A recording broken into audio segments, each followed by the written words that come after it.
I still recall the chill that ran through me the day the funeral ended. Friends and family trickled out of my home, offering hugs and condolences. Then the door closed, and I stood in the living room, silent, hollow, facing an empty chair that once held the love of my life. We had been married for decades, raising children and sharing simple joys. Now, the world felt upside down, as if every bit of color had washed away. Have you ever woken to a bed half empty and thought, how do I go on without them? It took me 70 years on this earth, and a painful season of deep sorrow, to discover that losing a spouse doesn't mean losing yourself. Over the next 15 minutes, I'd like to share 5 steps that gradually brought me out of that darkness and into a place where I could genuinely feel hope again. My name is Linda, and if you've ever felt that ache of loneliness, that loss of direction, I want you to know you're not alone, and it's never too late to rebuild your life. Take a quiet breath and remember a moment when grief felt overwhelming. Maybe you've been there or know someone who has. As we walk through these steps, keep in mind, healing doesn't erase the memories, it shapes a new chapter in which those memories still live on. Widowhood is more common than many realize. According to the U.S. Census Bureau, millions of older adults become widows or widowers every year, most of them women, many of whom experience profound isolation, financial strain, or struggles with daily routines they once shared with their spouse. Perhaps you're navigating complex paperwork, bank accounts, insurance policies, household tasks. Or maybe you're grappling with a simpler but deeper pain, the hush that follows when no one else is in the kitchen to say, good morning. I used to think I was alone in this emptiness until I discovered how many seniors face the same hurdles, a sudden sense of not belonging anywhere, fear about finances, and a longing to hear that familiar voice once more. If any part of this resonates with you, if you've been left wondering if there's any light at the end of this tunnel, believe me, there is. It took me time and tears to realize that widowhood, though undeniably heartbreaking, can also be a moment to reflect, reinvent, and rediscover who you are. The first and most critical step is giving yourself permission to feel every inch of that grief. In our culture, people often say things like, stay strong, or to move on soon, as if shedding tears or showing sadness is a weakness. Yet grief is a natural, healthy response to losing someone you've loved for so long. I remember days where all I could do was look at old photographs, letting waves of emotion wash over me until my eyes stung from crying. It wasn't pretty, but it was real. Some mornings, I found myself talking aloud to my spouse, telling him about my day or how the neighborhood looked after last night's storm. Did that make me odd? Maybe. But it also brought a sense of closeness, a reminder that while he was physically gone, his memories stayed woven into my life. And you know what? It helped ease the silent burden on my chest. If you've been fighting tears or suppressing that sense of longing, consider letting it flow, whether in the privacy of your own room, at a counseling session, or among supportive friends. Real mourning involves confronting that empty space in your life, acknowledging it's there, and recognizing you are allowed to be sad. That's how I discovered the first glimpses of healing, by not pretending everything was fine. The second step, which felt both obvious and yet strangely difficult for me, was reaching out for help. I've always prided myself on being self-reliant. I was the caregiver, the problem solver. But after my spouse was gone, I realized I needed others in a way I hadn't before. From practical tasks like changing the light bulbs he used to handle, to emotional support, someone to simply listen when I said, I miss him today more than ever. It's common to feel like a burden or worry about imposing on your children who have their own busy lives. But I've found that most family members genuinely want to help, they just don't always know how. Perhaps a phone call to a sibling or a grandchild, inviting them to visit or share a meal, can rekindle bonds. Or look into a local support group for widows and widowers. In my town, the senior center hosts a grief circle once a week. I hesitated for nearly a month before showing up. Once I did, I discovered a room of kind souls who got it. They understood the random waves of sadness, the reluctance to rearrange a loved one's belongings, the sense that time stands still. By sharing stories, tears, and even laughter, we found reassurance that heartbreak can be eased by communal warmth. When I first lost my spouse, basic tasks, like cooking dinner just for myself, felt pointless. I'd skip meals or snack on random things, neglecting nutrition. My sleep schedule spiraled, and I found myself wide awake at 2 a.m., heart pounding with memories and regrets.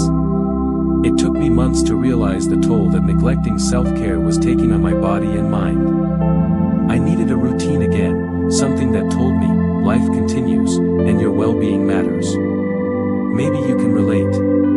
If so, consider reintroducing structure to your day. Start simple, wake up at a consistent hour, drink a glass of water, or walk for 10 minutes outside, or inside if mobility is limited. A routine helps ground you in the present.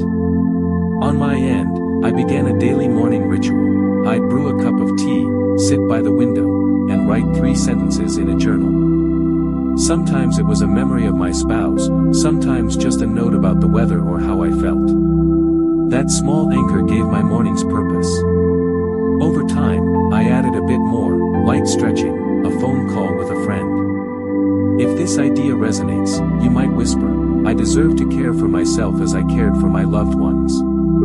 Because truly, you do. Let me share the story of Margaret, a dear friend from my grief circle. Margaret lost her husband of 52 years rather suddenly. In the first 3 months after his passing, she barely left her house. She told me she felt like a shadow of herself, drifting from one day to the next without direction. Then she discovered a local community center offering painting classes for seniors. She'd never painted before, but out of desperation to fill her time, she signed up. She confessed she cried during her first class, remembering how her husband always admired her creative side. Yet somehow, that sadness fueled her brushstrokes. Each new painting session became a space for her to both mourn and create. Over time, she also volunteered at the center, greeting newcomers and tidying supplies. She said it made her feel needed again, something she thought was lost forever. Now, after a year, Margaret beams with a quiet confidence she didn't have before, all because she dared to try something new, even while her grief was fresh. If Margaret's story tells us anything, it's that healing can emerge in the unlikeliest of places. With every brushstroke, she found a piece of herself again. Reflect on her path. Could there be an activity or group in your area that might spark a sense of purpose for you? In the wake of losing a spouse, it's easy to feel like the future is blank, the days aimless. But this moment can also become an invitation to revisit old dreams or discover brand new passions. Maybe you once loved gardening but let it fade because your spouse did the heavy lifting. Perhaps you enjoyed writing short stories or crocheting blankets but stopped when life got busy. Or maybe you never had time to explore something, like a cooking class, local history society, or even bird watching. Think of how purposeful it might feel to reclaim that dormant hobby or dip your toes into something you've never tried. A friend of mine started practicing gentle yoga in her mid-70s, finding both physical relief for her stiff joints and a surprising mental clarity. Others volunteer at their grandchild's school library or help with local charities. The key is to reconnect with life beyond your grief. By engaging in something meaningful, you allow yourself to look forward to mornings again. You might say, but I don't have the energy I used to. That's alright, start small. Even 20 minutes a day spent drawing, reading, or writing letters can spark a light in a dark space. You're not betraying your spouse's memory by living. If anything, you honor it by continuing to grow as a person, just as they likely would have wanted for you. Close your eyes and think, is there a passion or hobby you once put aside? Or a brand new skill that's always intrigued you? Whisper, I'll try something new, for me and for them. You might be amazed how a tiny spark leads to a warming flame of purpose. Finally, let's address a topic that can feel almost taboo. Is it acceptable to consider companionship again? Some widows or widowers choose to remain solo, treasuring their spouse's memory, feeling at peace with the life they had. Others find themselves unexpectedly drawn to a new relationship, maybe just friendship, maybe romance. There is no one-size-fits-all solution. The key is allowing your heart to lead, while respecting your own pace. If the idea of dating or deep companionship brings comfort, don't let guilt stand in the way. You're not replacing your spouse, you're discovering another facet of human connection. If, on the other hand, your contentment lies in solitary reflection, that's perfectly valid too. I have a neighbor, Robert, who lost his wife 5 years ago. For 2 years, he kept to himself. Then he began meeting a widowed lady from church for coffee. They share stories of their late spouses, glean comfort from each other's presence. It's not about forgetting the past, it's about building a future that honors it. So, ask yourself, does your heart feel open to the possibility of new companionship? Or do you find peace in solitary pursuits? Both paths are normal and respectable. Just remind yourself, this is your journey, no one else's. If you do find someone who makes you smile again, let go of the notion it's a betrayal. Think of it as a testament that love and connection remain possible at any age.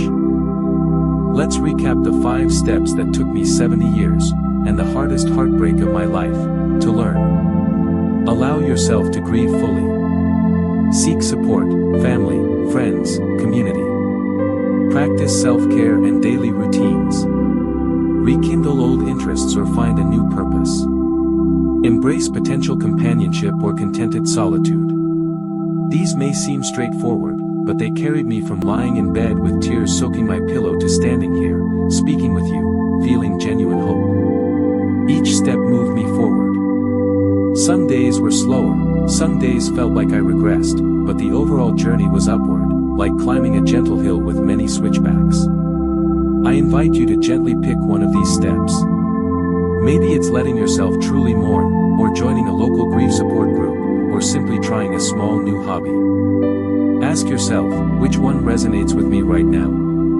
A single action can begin shifting your perspective from loss to the possibility of life unfolding ahead. Before I wrap up, please keep in mind, I'm sharing personal experiences, not professional mental health guidance. Losing a spouse is profoundly individual. If you find yourself overwhelmed by sadness, depression, or a sense that life isn't worth living, consider reaching out to a grief counselor, a licensed therapist, or a supportive faith leader. You deserve expert care if the weight feels unbearable. That said, I hope my story and these 5 steps remind you that this chapter of widowhood, though incredibly painful, can also be an opportunity to rediscover yourself and find new sparks of joy. It doesn't erase the love you shared, nor does it trivialize the bond that shaped you. Instead, it weaves that bond into the next tapestry of your life. If this video resonated with you, please tap the like button or subscribe to stay connected, and feel free to share it with someone who might be in the trenches of grief. None of us should navigate such sorrow alone, and it's never too late, whether you're 70, 80, or beyond, to find the light of hope after loss. Thank you for spending these 15 minutes with me. As you step away, quietly say to yourself, there is still life, and I am allowed to embrace it. Because you are, truly.